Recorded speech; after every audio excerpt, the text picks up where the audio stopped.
I know you've been talking about these issues for a while now. You've been fighting for more transparency, not more transparency, but more eyes on this issue. How frustrating is it for you that this is where we had to get to bring this story to the forefront? It's particularly enraging to hear that sheriff in Georgia claim that this is a sexual addiction issue. The law enforcement throughout American history has manipulated Asian Americans to fit their convenience. It is systemic racism to have personified sex in the form of Asian women. We have a history of Asian women being the symbol of sex.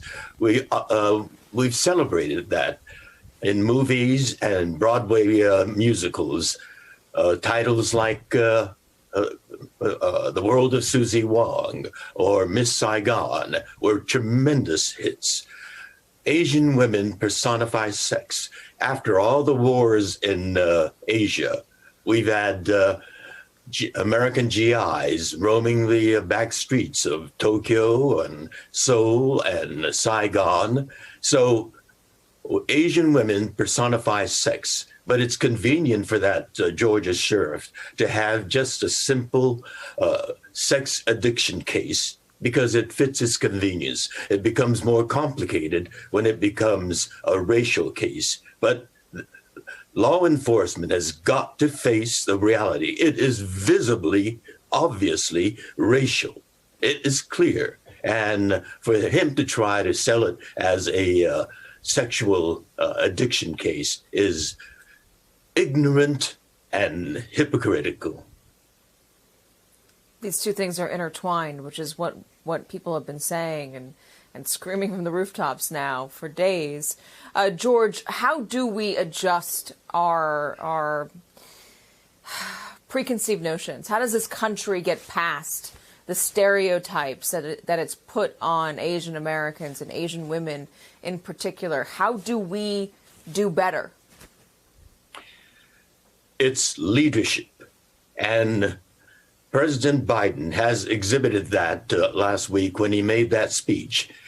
This is racism, and it is intolerable, and it's got to stop. And it is in dramatic contrast to the has-been gone president who continued to play to the ignorant and the racists in America by continually referring to the coronavirus as the China flu or Kung flu. So it happens with leadership. Some are led by the masses. Others truly lead and educate and enlighten. And that's what President Biden is doing. But it's also coming from the community itself. The service organization in the various Asian American communities throughout the country are now organizing and on the community level, recruiting young volunteers to escort our vulnerable elderly Asian American seniors on their trips to the grocery store, or if they just want to exercise. Yeah. And it's not just Asian American young people, it's African American and Latino young people who are volunteering to do that. So it's from the top, the leadership, as well as from the community itself.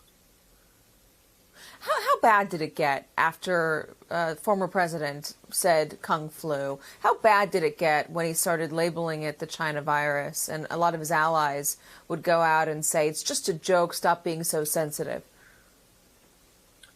Immediately, it's a chill that goes out into the community. Or worse, it's a frigid cold that goes out. I mean, I'm not likely to be targeted, but we have grandparents, parents, brothers and sisters, nieces and nephews, and we are concerned. My grandniece just entered Brown University, away from the family. They're in Rhode Island, and immediately we become concerned. So it's a chill that goes out throughout the country. Yeah. George Takei, thank you so much for coming on. Again, I'm sorry that this is what it took to get this on the front pages and as a lead story in all the broadcasts, including this one. George, thank you so much. Hey, thanks for watching our YouTube channel. You should know that you can follow today's top stories and breaking news and catch up on your favorite MSNBC shows all in one place. Download the NBC News app today.